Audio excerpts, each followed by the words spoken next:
pas en Égypte, demeure dans le pays que je te dirai, parole du Seigneur. Amen. Ne descends pas, l'Éternel nous dit, ne va pas en Égypte. Amen, amen. Amen, amen. Alors ce soir, nous allons parler de la voix du Seigneur. L'écoute, comment est bâtie son ancienne ruine en écoutant la voix du Seigneur. Premièrement, comme vous le savez, l'histoire qu'on a lue, il s'agit d'Isaac. D'accord? Isaac, c'est les fils d'Abraham. Abraham, c'est les pères de la foi, selon beaucoup. Et c'est pour certaines personnes, sembleraient peut-être ignorer, c'est que Isaac n'est pas le seul et le premier fils d'Abraham. Isaac, c'est un fils d'Abraham parmi d'autres. Alléluia.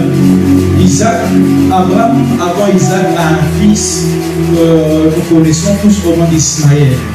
Et après Isaac, il y a eu encore d'autres fils que Abraham a eu avec d'autres femmes. Et maintenant, à ce niveau, Isaac a été la personne clé et la personne centrale dans l'histoire. On dit Dieu d'Abraham, Isaac et de Jacob.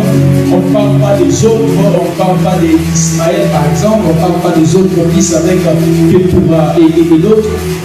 Mais on dit Dieu d'Abraham après Isaac. Pourquoi? Parce que tout simplement, Isaac est le fils de la promesse.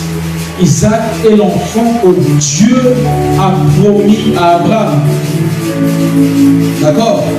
Et Isaac est cette personne clé. Isaac est si important dans l'histoire de la Bible à cause de la promesse que Dieu a fait à son père. Alléluia.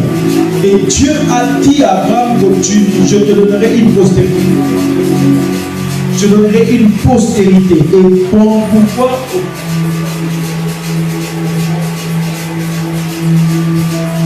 Alors, et là, à ce niveau, nous comprenons ensemble que ce qui est du temps de Dieu est la meilleure chose pour nous. Alléluia. Amen, amen. Et Isaac a été une grande bénédiction et un grand sujet de joie parce que c'est la promesse, parce qu'il est l'accomplissement de la promesse de Dieu, parce qu'il est le canal par lequel l'histoire de l'humanité va bouger et par lequel jusqu'à ce que le Christ viendra au monde. Est-ce que vous me comprenez? Et j'aimerais demander à Dieu de te faire grâce ce soir, d'attendre impatiemment que Isaac arrive. Ne sois pas pressé de courir vers Ismaël parce que Isaac est en train d'arriver. Ismaël, c'est ce que nous connaissons tous, c'est ce que nous obtenons par notre effort, par nos efforts, parce que nous avons voulu les choses. Isaac, c'est ce qu'on appelle les choses souhaitées, mais pas dans le plan de Dieu. D'accord?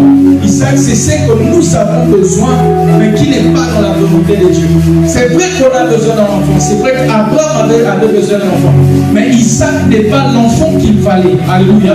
Isaac, c'est l'image de ce que nous obtenons par notre propre effort, tout en mettant de côté les plans de Dieu. Ismaël. D'accord? Ismaël, c'est ça en fait. Ismaël, c'est ça.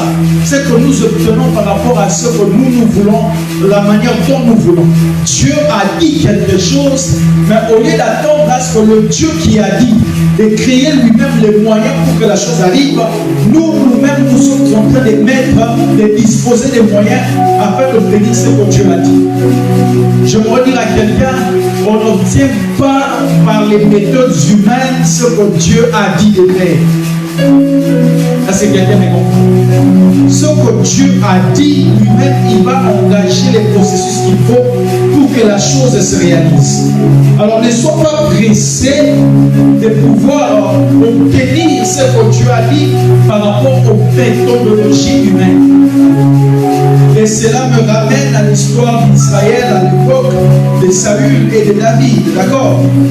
À un moment donné, le peuple a demandé à Dieu un roi. Dieu a décidé de leur donner Saül. Est-ce que vous comprenez cela? Dieu donne Saül non pas parce qu'il voulait donner Saül, mais parce que le peuple voulait avoir un roi. D'accord? Et c'est comme ça que Saül a fait beaucoup de dégâts. Pourquoi? Parce que c'était la chose que Dieu voulait, mais obtenue par rapport aux méthodes des hommes. Mais lorsque le temps fut arrivé, il avait déclaré que voici David, l'homme selon mon cœur. Lorsque le temps de Dieu arrive, ce que Dieu te donne, ça va durer et ça va rester. Je prie ce soir que tu entres en possession de la chose que Dieu t'a promise. Et je demande à Dieu de te donner encore un cœur patient afin que tu obtiennes en son temps ce qu'il t'a promis. Est-ce que quelqu'un me comprend? Amen, amen. Que tu obtiennes au temps marqué par Dieu ce que Dieu t'a promis. C'est important de savoir parfois être patient et d'attendre ce que Dieu nous a dit et de l'obtenir comme il l'a dit. Amen, amen. Alors voilà. Ici, le problème, ce n'est pas Isaac comme je l'ai dit, mais c'est la vie et le chemin qu'a emprunté la vie d'Isaac. D'accord? La Bible déclare dans le chapitre 26 de Genèse que la famine a frappé le pays où il était. Isaac vivait sur la terre qu'a vécu Abraham son père. D'accord? Et la Bible précise que cette famine, c'est presque la même chose. C'est à l'époque d'Abraham, il y a aussi une famine. Et à l'époque d'Isaac aussi, il y a quoi? Une famine. D'accord? Et la Bible précise, outre pour la famine du temps d'Abraham, il y a eu maintenant famine au temps d'Isaac. Et la voix du Seigneur lui dit, ne descends pas en Égypte. D'accord? Il va pas où? En Égypte. Par contre, va à Kérar. Frères et sœurs, à l'époque d'Abraham, lorsque la famine avait frappé, Abraham était parti, lui, en son temps en Égypte. Est-ce que vous comprenez cela? Abraham était parti en Égypte. Et c'est comme ça que vous lirez, c'est la partie où Abraham avait en fait dit que Sarah était sa sœur, qu'elle n'était pas sa femme. D'accord? Et lui, il était parti en Égypte. Mais lorsque la même famine a frappé le même pays, Dieu dit à Isaac, toi ne descends pas en Égypte, mais va chez les Philistins. Alléluia. Alléluia. La différence, c'est que lorsque Isaac arrive chez les Philistins, il déclare que les Philistins sont venus lui dire, va-t'en de genoux, car tu es devenu plus puissant que nous. Est-ce que vous comprenez? Je voudrais dire à quelqu'un ceci. Ce qui a marché avec Abraham ne peut ou n'est pas forcément marcher avec toi. Abraham a réussi à vivre en Égypte, mais pour Isaac, la directive de Dieu n'était pas dans leur Égypte. Ce n'est pas parce que ton ami de l'université a changé de faculté et a vu sa vie, ses études évoluer, que si tu changes de faculté, ça va aussi aller. Non, frère. Alléluia. Le bien avec Isaac, c'est que Dieu dit à Isaac, Dieu apparaît à Isaac, et ce que Dieu a dit, et c'est ce qu'Isaac a fait. Le succès dans ce que nous sommes en train de faire est garanti par rapport à l'écoute et à l'obéissance des directives que nous recevons de Dieu. D'accord? D'accord? Donc, ni était le fait que Abraham, et plutôt Isaac, écoute Dieu, parce qu'il était à 2 doigts dans l'Égypte. Si la Bible précise que Dieu lui a dit de ne pas y aller, en autre mot, c'est parce que Isaac voulait y aller. Alors Isaac a préféré obéir à la voix de Dieu qui lui a dit de ne pas aller en Égypte. Et il va où? À Guérar, chez les Philistins. Je prie pour que quelqu'un ce soir puisse avoir les oreilles ouvertes, afin que tu écoutes la voix de Dieu et que tu obéisses à ses directives. Alléluia. Et lorsque Isaac obéit, Isaac descend là-bas. Je me répète, ce qui marche avec Abraham ne peut pas forcément marcher avec toi. Alléluia. Les autres ont utilisé certaines méthodes pour avoir les résultats. Il se peut que tu utilises les mêmes méthodes que les autres, mais toi tu échoues à la fin. Alléluia. Alléluia. Toi, ce que moi je voudrais te conseiller ce soir, utilise les méthodes divines par rapport à cette situation. De toutes les manières, la chose la plus importante, ce sont les résultats. Alléluia. Ils ont commencé des entreprises comme si tu as commencé. Le problème, ce n'est pas dans la méthodologie. Le problème, c'est la finalité de la chose. Alléluia. La méthodologie dépend d'une personne à une autre. Le problème des méthodes à appliquer correspond et toujours lié à la destinée de la personne. Certaines personnes, ils peuvent investir une seule fois et la chose évolue. Mais d'autres, il faut qu'ils investissent 3, 4 à 5 fois. Pourquoi? Parce que nous avons des destinées différentes. Est-ce que quelqu'un me comprend? On a des destinées comment? Je n'ai pas la même destinée que mon frère. Même si on est né d'une même famille, on n'a pas la même destinée. La preuve en est que moi je suis prédicateur, l'autre il fait sa vie, l'autre il travaille, l'autre travaille. Alléluia. Nous n'avons pas les mêmes destinées. On n'a pas la même destinée. Alors arrêtons de copier les choses de la vie des autres. Arrêtons de comparer nos vies par rapport aux autres. Parce qu'on n'a pas la même destinée. Alléluia. Cherche à faire les choses qui correspondent à ta destinée. La destinée d'Isaac était que Dieu puisse le mettre au large et que Dieu puisse le rendre fort riche. Abraham est devenu riche dans sa vieillesse. C'est le cas qu'Abraham nourrit, heureux, rassasié de ses jours, riche. Amen. Mais par contre, Isaac, lui, il n'a pas attendu la vieillesse. Quand vous lisez, vous direz, vous allez voir dans le chapitre 20 où la Bible déclare, plutôt dans les versets 25 et chapitre 26, ça veut dire quand Isaac s'aima cette année-là et il reporta. Isaac devenait riche, de plus en plus riche et jusqu'à devenir fort riche. Alléluia. Alléluia. La richesse d'Isaac a été dans sa jeunesse, tandis que la richesse d'Abraham était dans sa vieillesse. Mais si Isaac disait que non, voilà mon père, quand la famille était là, il était parti en Égypte. Moi, si j'allais en Égypte, il n'allait pas être ce qu'il était devenu. Est-ce que quelqu'un me comprend? Je demande à Dieu ce soir de te donner l'obéissance. Nous voulons rebâtir sur d'anciennes ruines. Il nous faut être capable d'écouter Dieu par rapport à nos vies. Sois capable d'écouter et d'appliquer ce que Dieu te dit de faire. Parce que nous n'avons pas la même destinée. Mon église n'a pas la même destinée que l'église de voisin. Mon église n'a pas le même combat que l'église de voisin. Alors arrêtons de nous comparer. Ma vie n'a pas la même destinée que ta vie. Est-ce que quelqu'un me comprend? Oh non, l'autre là, il porte des cheveux longs jusqu'ici, il a des comptes. Alors papa, ma vie n'est pas la tienne, sa vie n'est pas la tienne. Quand je joue au foot, de mon coach me disait, ta vie c'est ta vie. Ta vie c'est aujourd'hui je suis là. J'ai des amis qui jouent maintenant dans les grands clubs. Comment? Alléluia. Amen, amen. Moi je suis là. On jouait tous au même équipe, à la même équipe à l'époque. Parce que la vie de chacun est différente. On n'a pas la même destinée. Et c'est ce que Isaac nous apprend ici. Si Abraham, il a réussi à s'installer en Égypte, mais lui, l'Égypte n'est pas son lieu. Ce n'est pas parce que tout le monde a quitté et que toi aussi, si tu quittes, tu vas réussir. Non. Il y a pour des personnes, pour évoluer, ils doivent quitter certains endroits. Mais il y en a d'autres, ils ne doivent pas quitter certains endroits. Alléluia. Parce que nous n'avons pas la même destinée. L'autre a quitté les choses, ils ont réussi. Mais toi, quand tu vas quitter les choses, vont ne pas l'accomplir. Pourquoi?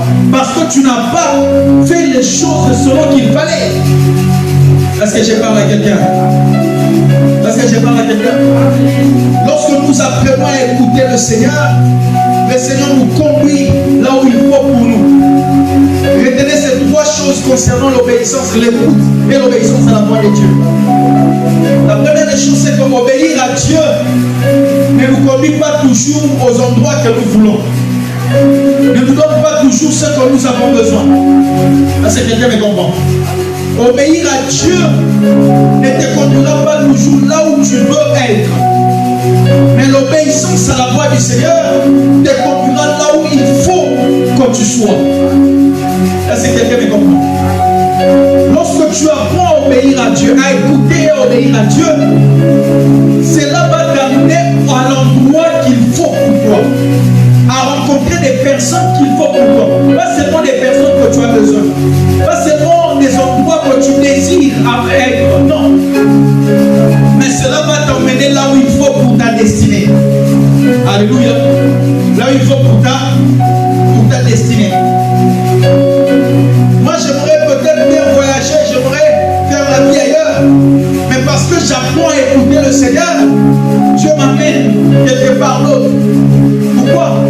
Parce que quand tu apprends à obéir à Dieu, cela ne te conduit pas là où tu veux être, mais cela te conduit là où tu dois être. Parce qu'il est question de réussir ta destinée. Est-ce que quelqu'un me comprend? Amen, amen. Amen, amen. C'est comme ça qu'Isaac, lui, s'est retrouvé chez les Philistins, alors que son père s'était retrouvé chez les Égyptiens. L'obéissance à Dieu ne t'amènera pas forcément là où tu veux être, mais ça t'amènera là où tu dois être. La deuxième des choses, c'est qu'obéir à Dieu ne te donnera pas toujours ce que tu veux avoir. Alléluia. Amen. Mais te donnera ce qu'il faut avoir.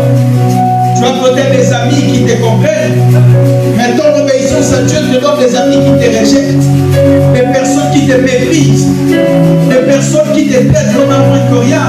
Pourquoi? Parce qu'il faut que tu arrives là afin de façonner ta destinée. Remarquez avec moi, lorsque Isaac a obéi à Dieu, la première des choses, c'est que déclare que Isaac sema cette année-là et il moissonna. Après cela, on l'a chassé. Il est parti chercher un endroit où habiter. Il crée un trou. Il boit de l'eau. Ces mêmes peuples-là sont venus encore les chasser là-bas. Il dit, il appela cet endroit Essek. Le querelle, dis avec moi querelle, dispute, discorde. On lui a créé des problèmes. Pourquoi? Parce que seulement il voit ce qu'il est en train de faire réussir. Et parfois c'est ça l'obéissance à Dieu. Alléluia. C'est ça l'obéissance à Dieu. C'est ce que ça nous donne. Des combats, des querelles, des disputes, des personnes qui te combattent pour rien. Parce que c'est moi j'ai trouvé une source. N'est-ce pas? Tout simplement parce que j'ai quand même de quoi m'habiller. Tout simplement parce que j'ai quand même de quoi manger. Les incompréhensions viennent, les critiques, les jalousies, toutes ces choses. Pourquoi? Parce que j'ai creusé un puits. Je me te dis, quand tu arrives à ce genre de niveau, comprends que le chemin est encore à parcourir. Alléluia. Elle déclare qu'après cela, Isaac partit encore dans un autre lieu. Là, il creuse encore un puits.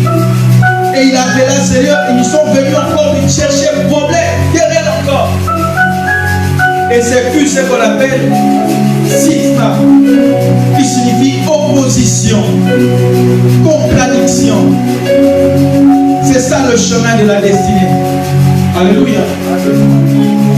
Je disais tantôt que l'obéissance à Dieu ne te donne pas toujours ce que tu veux, pas toujours ce que toi tu as besoin, mais l'obéissance à Dieu te donne ce que ta destinée a besoin. Ta destinée a besoin que tu sois méprisé. Ta destinée a besoin que tu sois brisé, injurié, ridiculisé même parfois, réduit à rien parfois. Alléluia. Amen, amen. Et quand ces choses arrivent, ce n'est pas pour te détruire, mais c'est pour former en toi l'homme qu'il faut pour demain. C'est pour former en toi ce futur DG qui va gérer cette entreprise. C'est pour former en toi ce futur ministre, ce futur homme d'État, ce futur femme d'affaires, ce futur millionnaire ou milliardaire de demain. Et tu dois traverser tout ce couloir. Parfois je me demande qu'est-ce que Joseph avait fait de mal. Simplement parce que son père l'aimait beaucoup. Alléluia. Ne ce n'est pas parce que son père l'aimait quand ses ancêtres l'ont trahi, non. C'est surtout parce que sa destinée le voulait ainsi. La destinée de Joseph voulait à ce qu'il soit maltraité. Parfois, le niveau de combat que tu as dans la vie détermine la taille et la grandeur de ta destinée. Plus tu as des combats, plus ta destinée est grande. Alléluia. Est-ce que quelqu'un me comprend? Tu dois comprendre cela. Joseph a fait quoi? Il est vendu comme un esclave. Joseph sait c'est quoi manquer d'habits. Il sait ce quoi dormir affamé. Et lorsque les choses semblent aller, il se retourne sur Potiphar. Les choses semblent aller pour le mieux un peu seulement. Il a la confiance de son maître. Mais déclare que la femme de Potiphar arrive. Et là, il part en prison. Vous savez, lorsque nous sommes dans ce processus, on pleure. On se demande, mais qu'est-ce qu'on a fait au monde? C'est que lorsque les choses semblent marcher un peu, tout se détruit encore. Je pose la question, si seulement ces gens étaient dans notre époque, ils allaient finir toutes les églises et tous les hommes de Dieu. Tous les prophètes allaient consulter, moi je ne comprends pas ma vie. Tout ce que je fais échoue. Tout ce que j'ai des problèmes, j'ai des problèmes. Amen, amen. Mais ces gens ont compris que la seule chose qu'il fallait durant le processus, c'est garder confiance en Dieu. Joseph a gardé confiance en Dieu. Il a gardé confiance en Dieu et cela l'a amené à être au sommet de l'Égypte. Je me dis à quelqu'un, peu importe les parcours dans lesquels tu es, peu importe ce que tu es en train de traverser actuellement, garde confiance en Dieu parce que la finalité, c'est que tu sois la tête et non la queue. Nous allons faire la déclaration, je serai la tête et non la queue. Papa, nous sommes la queue, mais il faut qu'on arrive à la tête. Et pour être la tête, il y a un processus. Il y a des montagnes qu'il faut gravir. Pour arriver au sommet, il faut monter sur la montagne. Et parfois la pente est glissante, parfois la pente est très fréquente. Garde confiance à celui qui te dit, tu arriveras. Garde confiance à celui qui t'a dit, tu arriveras. Alléluia. Garde confiance. Garde confiance. Il arrive des fois où certaines personnes comparent leur famille par rapport à la famille des autres. Quand je vois là-bas, eux dans leur famille, ils mangent ceci, ils s'habillent comme ça, papa. Garde confiance au Dieu qui t'a donné la famille dans laquelle tu es. Est-ce que quelqu'un me comprend? Il sait pourquoi il t'a placé là-bas. S'il y avait une meilleure famille au monde, il allait te mettre dedans. Mais s'il t'a mis dans cette famille, c'est parce que cette famille est la meilleure famille au monde pour toi. Et si tu remarques que les choses ne vont pas bien dans cette famille, c'est parce que Dieu a mis en toi la capacité de changer ces choses-là. J'aime dire ceci, si tu as la capacité de voir ce que les autres ne voient pas, ce que tu es appelé à faire, c'est que les autres ne vont jamais faire. Amen. Alléluia. Au lieu de passer du temps à comparer ta vie avec celle des autres, parce que tu dois te concentrer sur ta destinée. Cherche à comprendre qu'est-ce qu'il y a, qu'est-ce que je dois faire. Parfois, c'est dans la souffrance, dans la douleur, que notre destinée est forgée. C'est dans le mépris, c'est dans le rejet que notre destinée est forgée. Alléluia. Lorsqu'on introduit Christ dans la Bible, les gars, ceci, il n'avait ni beauté ni éclat pour attirer les regards des hommes. On les traitait comme un méprisé, puni de Dieu même. Mais si quelqu'un comprend cela, voyez comment on est en train de les décrire. Homme habitué à la douleur, méprisé, rejeté de tout le monde. Jusqu'au point où on disait qu'il était puni de Dieu. D'accord? Jusqu'à ce niveau-là. Et il faut imaginer la douleur. Regardez ce qui s'est passé. Elle déclare qu'il s'est rendu obéissant jusqu'à la mort. Et voire même la mort de la croix. C'est aussi pour cela que Dieu l'a souverainement élevé.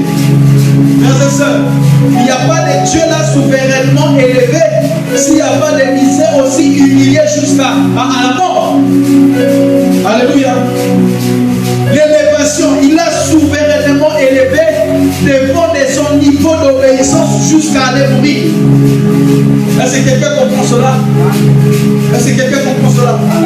Il arrive de fois certaines choses parce que nous voulons obéir à Dieu. Nous passons par le feu et nous commençons à envier les païens. On dit que les païens, battez comment? Comment ces gens-là ne souffrent pas? Mais ils ne souffrent pas parce qu'ils ne sont pas encore dans le processus de leur destinée. Toi, tu traverses tous ces combats, c'est parce que tu es dans le processus de la réalisation de ta destinée. Est-ce que tu comprends cela? Si tu n'es pas dans le processus de ta destinée, les choses seront faciles pour toi.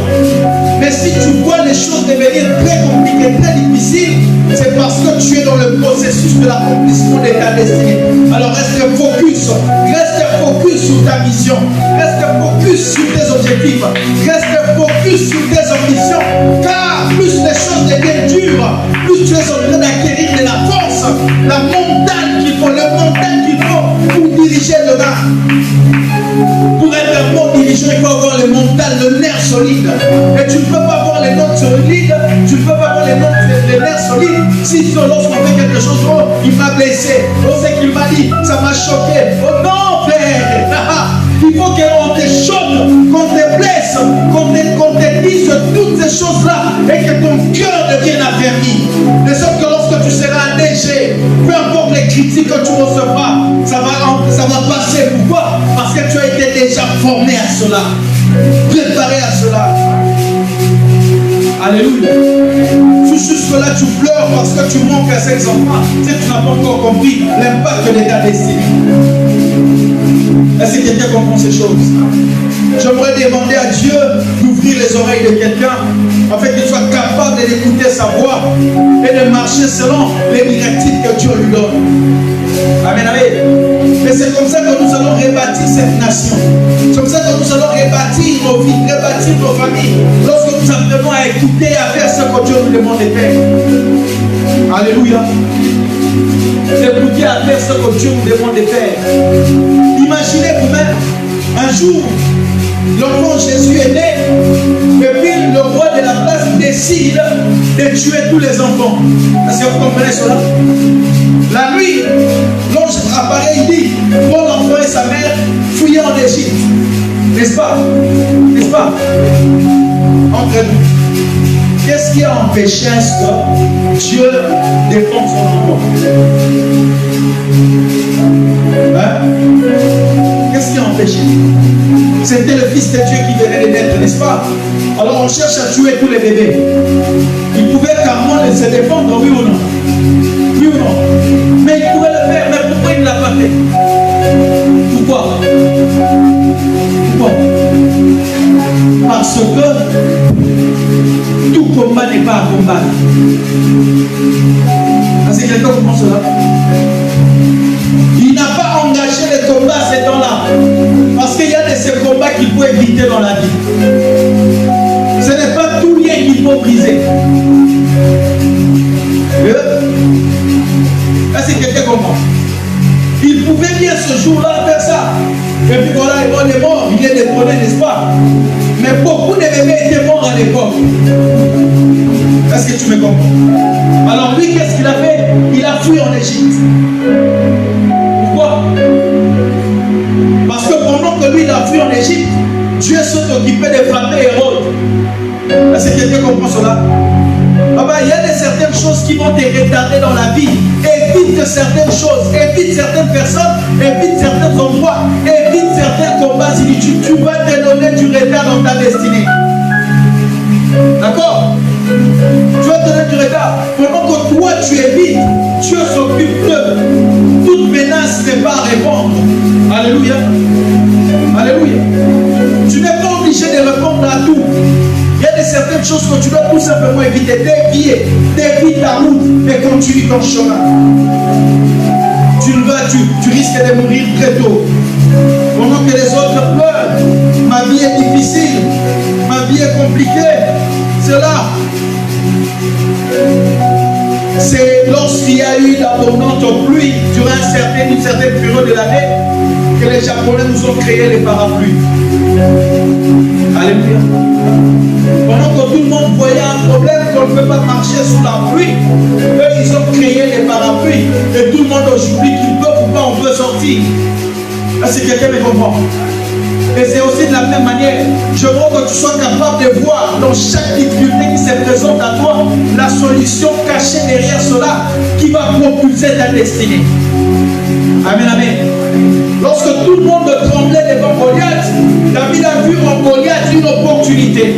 David a vu en Goliath un tremplin pour l'accomplissement de ce que Dieu lui a dit.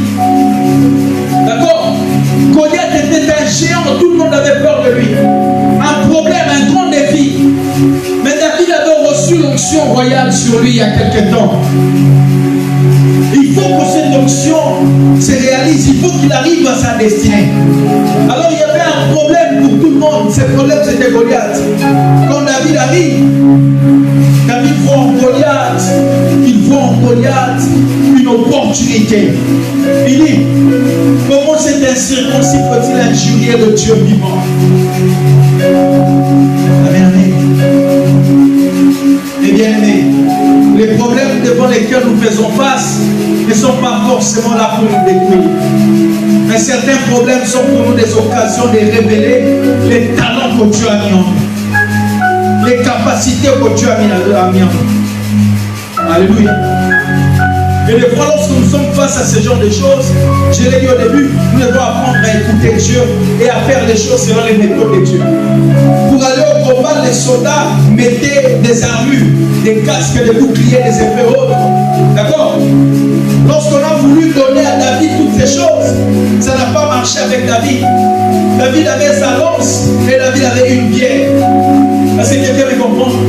Il arrivera des fois où tu te dis j'ai besoin de moyens, mais tu n'as qu'une lance et une bière.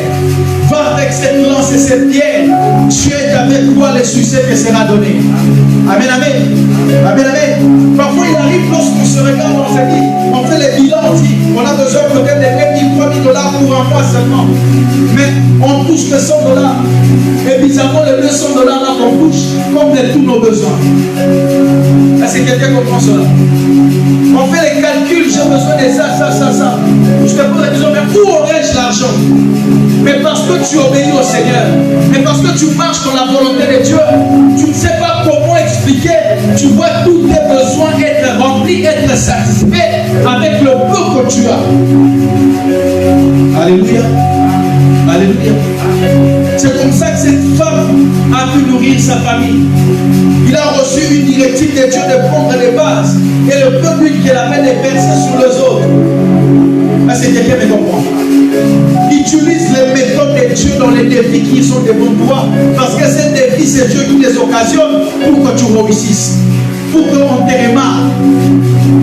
Alléluia. Je prie Dieu que lorsque Goliath arrivera, que tu ne cherches pas les armures, les sahuts, que tu ne cherches pas les armures, que tu ne cherches pas à faire comme tous les autres, mais que tu fasses selon les modèles de Dieu. Il a dit à Gédéon, va avec la force que tu as. Je crois qu'il y a une élite de personnes qui vont rebâtir la RDC. Mais il faut que cette personne soit capable d'écouter Dieu et de faire les choses selon les modèles de Dieu. Je crois qu'il y a une génération qui va s'élever pour le rebâtissement de l'Afrique, pour le relèvement de la RDC, pour le relèvement des nations africaines. Mais il faudra que ces gens prennent conscience qu'ils doivent faire des choses différemment selon les modèles qui leur sont inspirés d'en haut, afin de rebâtir tout ce qui était détruit et de relever l'image de l'endroit. Il est temps pour nous de nous réveiller et de vivre dans l'obéissance aux directives de Dieu. Je me répète, si Abraham a réussi sa vie en Égypte, Isaac ne réussira pas en Égypte. Isaac doit aller chez les Philistins. Alléluia. Que Dieu bénisse sa parole.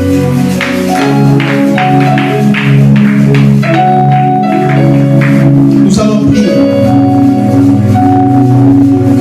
Je veux que tu demandes à Dieu ce soir la capacité de l'écouter et de l'obéir. Que Dieu te donne d'être rempli de sa présence. Écoutez, Dieu ne veut pas forcément dire j'ai des visions, j'ai des révélations, je suis prophète, Dieu te donne la prophétie. Non. C'est être capable de discerner discerner son temps, de comprendre qu'est-ce qu'il faut faire. C'est aussi ça, savoir écouter la voix de Dieu. Poser des actes qu'il faut au moment qu'il faut. Aller à des endroits qu'il faut au moment qu'il faut. Est-ce que tu peux prier, Seigneur, ouvre mes oreilles. Ouvre mes oreilles, ouvre mes yeux. Donne-moi le discernement et la sensibilité spirituelle. Je suis appelé à rebâtir le ruine. Je suis appelé à rebâtir des nations, des vies. Mais pour cela, je vais être capable d'écouter ta voix. De faire les choses selon que tu me dis de le faire. D'être là où il faut que je sois. De marcher selon les directives qu'il faut. Le temps est arrivé où c'est toi qui dois relever les choses. Mais il te faut écouter Dieu. Une nouvelle histoire est sur le point de s'écrire dans l'humanité. Alors il faut cet éveil de conscience, ce réveil, cet éveil qui fait en sorte que nous sommes capables de faire les choses selon que nous les recevons d'en haut, mais que nous les appliquons sur la terre. Que nous puissions regarder le monde différemment, les difficultés différemment, les défis différemment. Alléluia.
Je suis disposé.